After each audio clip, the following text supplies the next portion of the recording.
संग्रामपूर तहसीलदार प्रशांत पाटील यांच्या पथकाने तालुक्यातील मौजे देऊळगाव पूर्णा नदी पात्रातून विनापरवाना वाळू वाहतूक करत असलेल्या 2 ट्रॅक्टरवर पाळत ठेवत 7 जानेवारी रोजी पुन्हा 2 अवैध वाळू माफियांवर धडक कारवाई केली आहे। यामध्ये वाहन चालक अमोल बळीराम हातोडे व चालक अजय शहादेव म्हस्के दोघेही राहणार स्वरूपखेड, तर वाहन मालक सतीश रामदास परधरियो राहणार देऊळगाव, सुभाष रामराव पोहरे राहणार उरळ यांच्या विरोधात कारवाई करण्यात आली आहे।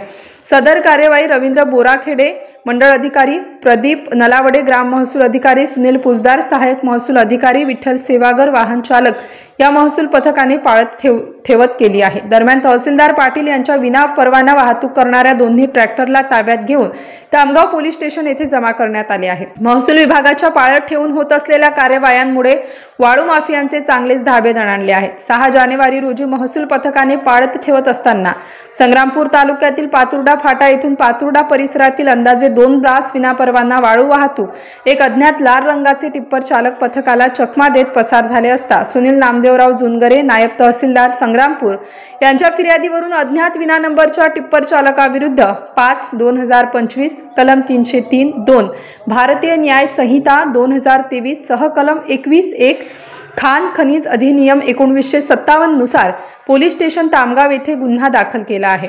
तहसीलदार प्रशांत पाटील यांच्या लगातार धडक कार्यवाह्यांमुळे तालुक्यातील महसूल प्रशासन पुन्हा एकदा अलर्ट मोडवर आले असून यामुळे तालुका परिसरातील अवैध रेती व्यावसायिकांमध्ये कमालीची दहशत निर्माण झाली आहे।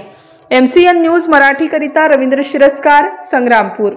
आज सकाळी अंदाजे 7 वाजता मी आणि आमचं महसूल पथक 2 खंडाची कारवाई करण्यासाठी मौजे देऊळगाव येथे काजीखेड मार्गे गेलो। आम्हाला नदीपात्रामध्ये 2 ट्रॅक्टर अवैध रेती भरताना तिथे आढळून आले।